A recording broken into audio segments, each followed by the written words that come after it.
Assalamualaikum warahmatullahi wabarakatuh. Oke, ketemu lagi dengan saya Imam Wahidi Winata. Nah, kali ini kita akan membahas tentang uji validitas instrumen, reliabilitas, tingkat kesukaran, dan daya pembeda. Nah, jadi untuk pertemuan kali ini kita menggunakan aplikasi ini, Ministep RAS Model, dan menggunakan SPSS untuk melihat uji datanya. Nah, di sini saya sudah menyiapkan datanya, yang dimana saya menggunakan 25 item dan 32 responden. Nah, jadi kita melakukan uji validitas. Nah, uji validitas ini dilakukan untuk mengetahui apakah suatu instrumen itu dikatakan valid atau tidak dalam mengukur suatu variabel penelitian. Jadi untuk uji validitas itu ada ketentuannya, yang dimana ini kita menggunakan 30 responden. Kita melihat 32 responden kita dan menggunakan taraf signifikansi yang 5%. Nah, jadi berarti untuk R tabel kita yaitu 0,349. Nah, jadi suatu instrumen dikatakan valid jika R hitungnya nanti setelah kita menggunakan SPSS itu di atas 0,349. Jadi langsung saja kita coba ya. Kita copy dari datanya hingga ke totalnya. Nah, jadi untuk setiap responden dan itemnya itu kita tidak copy. Yang kita copy hanya datanya saja dengan totalnya. Kita copy, kita masuk ke SPSS. Oke, langsung masuk.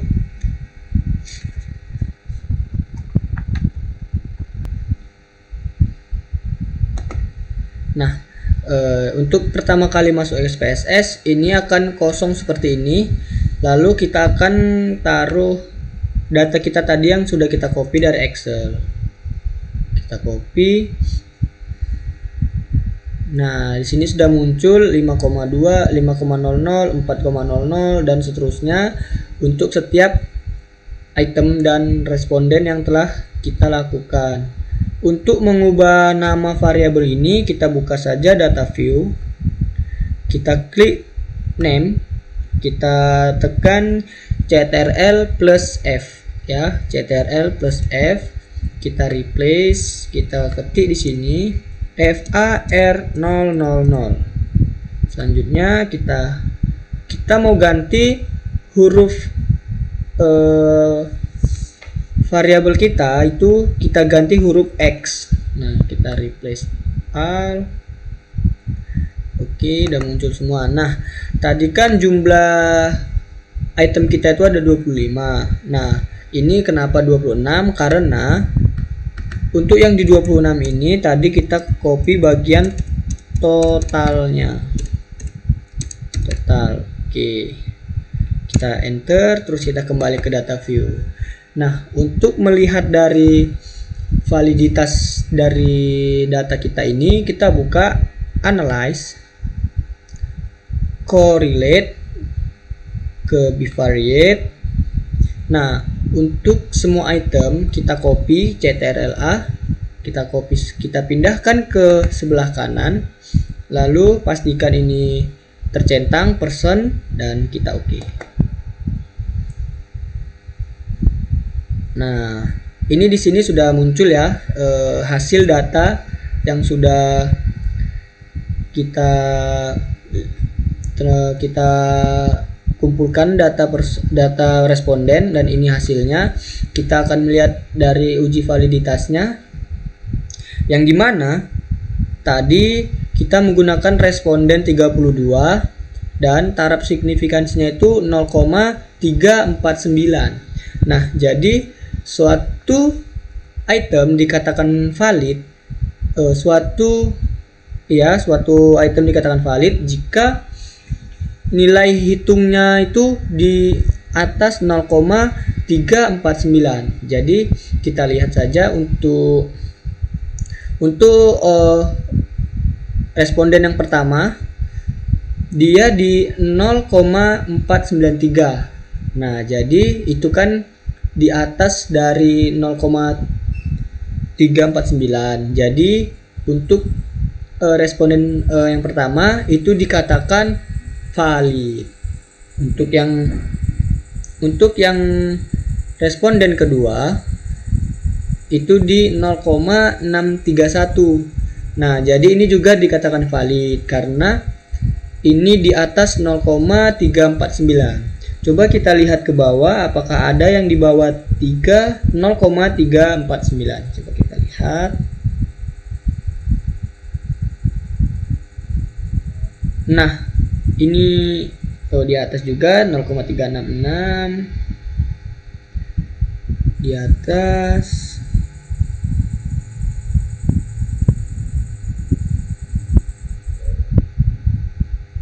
Oke. Jadi untuk data kita yang ini kita menggunakan SPSS, semua data itu dikatakan valid karena R hitungnya di atas dari R tabel 0,349. Selanjutnya kita akan melihat dari nilai dari reliabilitas dari data yang kita punya, yang dimana kita menggunakan scale lalu reliability analyze. Nah, untuk di reliability analyze kita copy kecuali total. Jadi total kita tinggal, yang lainnya kita pindahkan ke item. Selanjutnya kita pastikan apakah semuanya sudah masuk dari item pertama sampai item ke-25. Jika sudah, kita pilih statistik, kita centang di bagian scale item delete. Nah, kita centang, kita continue. Pastikan model yang di sini ini alpha ya. Jika sudah alpha, kita okekan. Lalu kita muncullah hasil dari reliability dari data kita. Nah, jadi untuk reliability itu ada juga. Nah, kita baca saja. Reliabilitas adalah alat tersebut dalam menilai apa yang dinilainya. Maksudnya, suatu instrumen dikatakan reliable apabila hasil dari instrumen tersebut senantiasa akan memberikan hasil yang relatif sama atau bersifat stabil. Nah, jadi ini kita lihat dari Chrombat alpha, ini yang di sini. Nah, jadi nilai dari Chrombat alpha dikatakan lebih besar dari 0,8, itu bagus sekali. 0,7 lebih kecil dari Chrombat alpha kita, atau lebih kecil sama dengan 0,8, itu dikatakan bagus. Nah, jadi kita lihat nilai reliabilitas kita di sini yang sudah kita ukur menggunakan SPSS itu di 0,898. Berarti untuk ini reliabilitasnya itu bagus sekali karena nilai Chrombat alpha-nya itu di atas 0,8.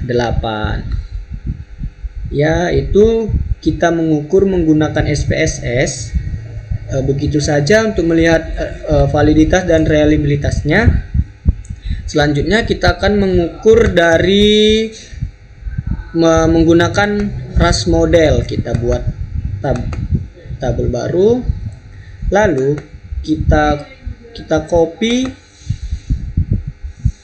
data kita.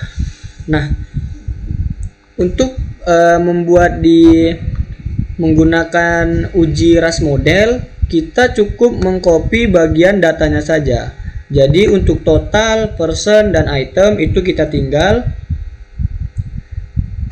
kita masukkan di C. Nah, kenapa saya masukkan di C? Ini akan saya jelaskan. Kenapa saya masukkan di C? Karena untuk di dua kolom pertama itu saya akan membuat kode dari 1 sampai 32 karena kita menggunakan 32 responden. Untuk datanya dimulai dari C, D, E, F, G dan seterusnya. Itu adalah nilai dari item-item kita, dan ini akan kita buat satu persatu.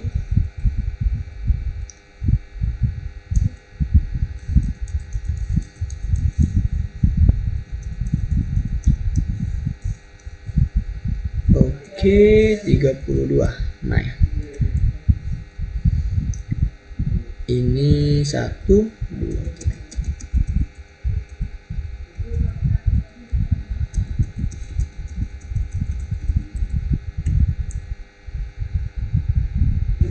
Ini 1, 2, 3 nya ketinggalan. 3, 4, 5, 6, 7, 8, 9, 0.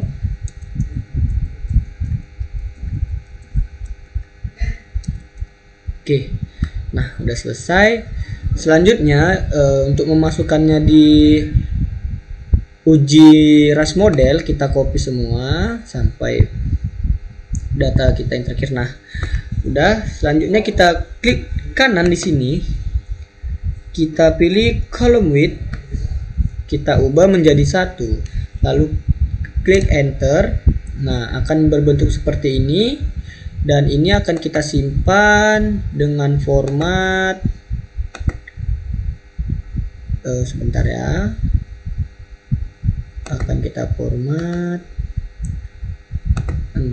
kita membuat formatted text. Oke, kita save. Nah, jika sudah, kita close dulu. Nah, untuk di sini, nah ini tadi yang kita buat dalam bentuk PRN file. Nah, jadi ini kita tinggal drop aja ke aplikasi MinStep Ras Model. Nah, jika sudah seperti ini, kita buka data setup. Muncul data kita di sini, dan di sini kita perlu mengubah di bagian person dan item. Di bagian person ini kita buat pas sudah 1, selanjutnya kita buat 2. Nah, kenapa kita buat 2? Karena tadi kita membuat personnya itu di 2 kolom pertama di Excel tadi udah kita buat. Selanjutnya ini kenapa 27? Karena data kita awalnya 25, lalu kita menambahkan 2 kolom untuk kode setiap responden kita.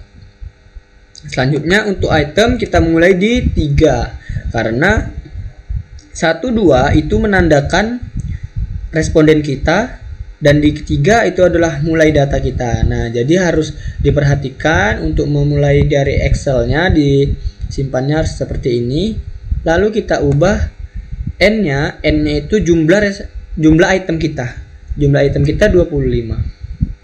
Sudah, kita refresh. Nah, ini sudah muncul. Selanjutnya kita akan men-scan kode dari data-data kita, seperti tinggal klik. Nah, sudah. Selanjutnya kita akan memberi label kepada setiap data kita ini, item label. Nah, ini kita harus membuat satu persatu, jadi X1, X2, X3, 5. Kita buat satu persatu. X12, X13, X14,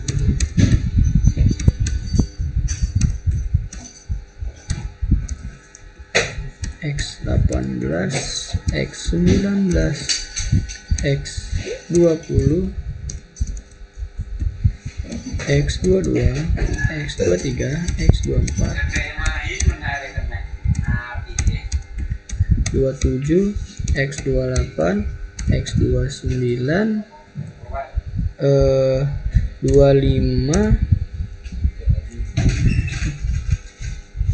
Oke, ini adalah jumlah item kita. Berarti ini maaf tadi ini salah. Jadi ini adalah jumlah seberapa banyak item kita, bukan seberapa banyak responden kita.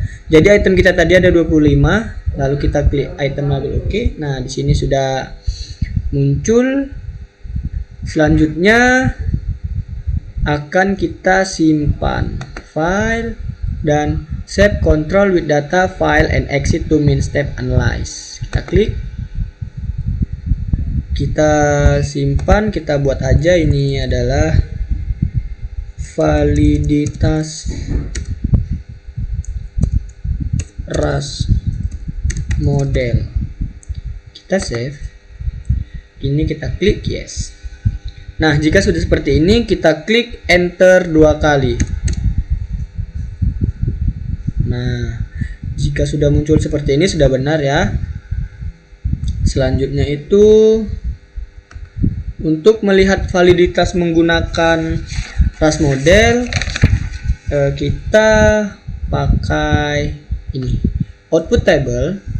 Selanjutnya kita lihat validitas di item column. Kita klik. Nah, jika muncul seperti ini, bagaimana kita melihatnya? Kita mempunyai ketentuan melihat validitas. Nah, kita geser ke sini biar kelihatan. Nah,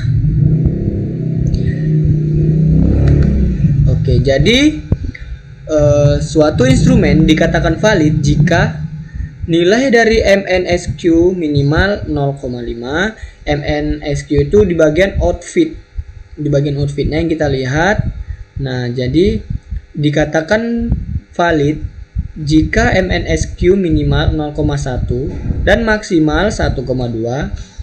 Selanjutnya nilai JSTD bernilai min 2 dan maksimum 2. Selanjutnya nilai correlation minimal 0,4 dan maksimumnya 0,85.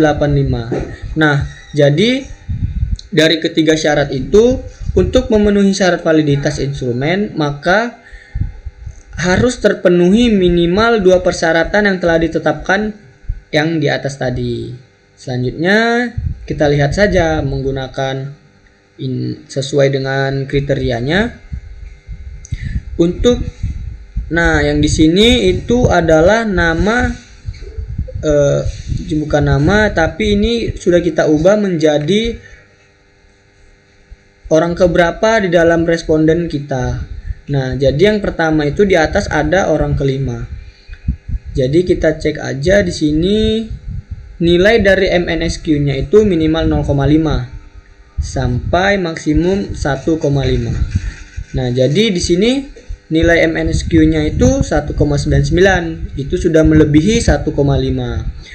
Berarti ini tidak valid dari MNSQ-nya. Selanjutnya kita lihat JSTD yang minimal bernilai min 2 dan maksimum itu 2. Nah, ini nilainya sudah melebihi 2. Berarti ini tidak valid juga. Selanjutnya itu nilai dari PT Measure Correlation itu minimal 0,4 dan maksimum 0,8. Nah, ini ya hasilnya itu 0,50. Berarti untuk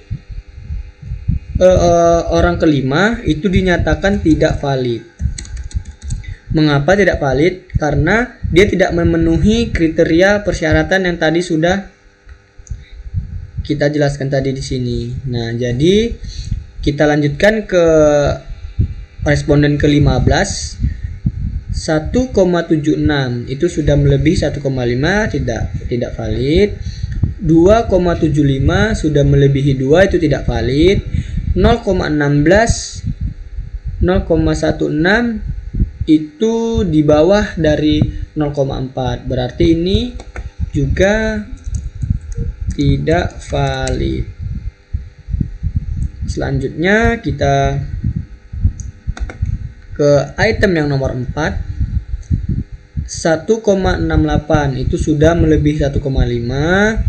2,52 itu sudah melebihi 2. 0,4 pas. Nah, 0,4 pas, tapi ini tidak valid karena dia tidak memenuhi persyaratan. Nah, jadi kan dinyatakan valid apabila terpenuhi minimal 2 dari persyaratan yang ada di sini tadi. Berarti untuk item yang keempat itu dinyatakan tidak valid. Selanjutnya untuk responden ke-9, 1,59 itu sudah melebihi, 2,23 sudah melebihi, 0,56 itu dinyatakan valid. Namun ini tidak valid juga karena tidak memenuhi kriteria dari persyaratan yang minimal harus 2 minimal sesuai dengan apa yang sudah ditentukan. Selanjutnya di item ke-13. Nah, itu ada di sini 1,35. Nah, itu di bawah 1,5 ini dinyatakan valid. 1,50 ini di bawah 2 dinyatakan valid.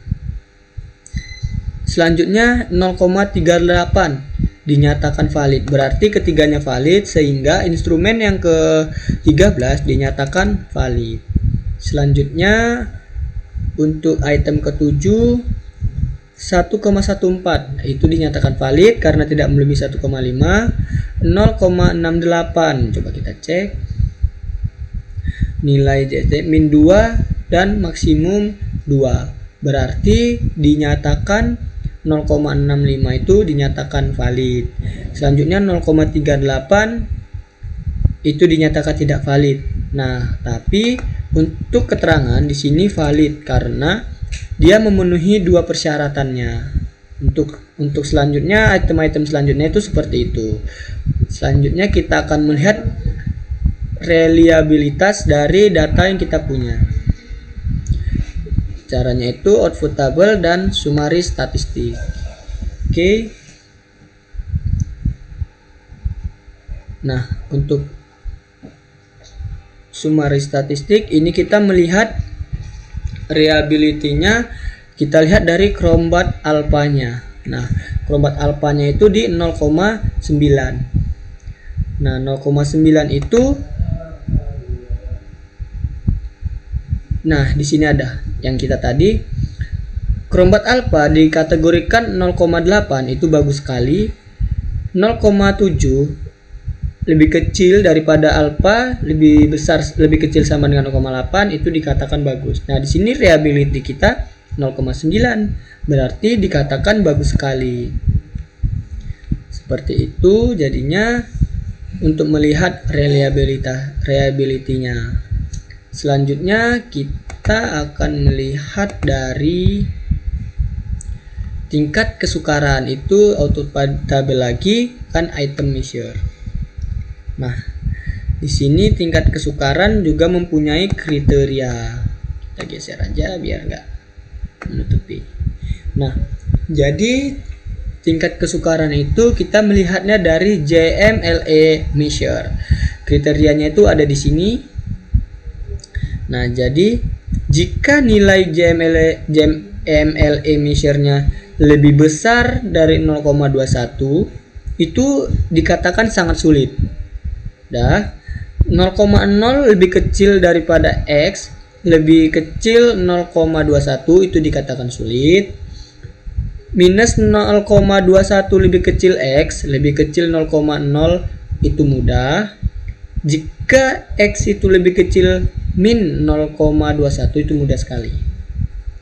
Nah, jadi kita lihat saja 1,54. Nah, 1,54 itu sudah lebih besar daripada 0,21. Berarti di sini ini dikatakan sangat sulit.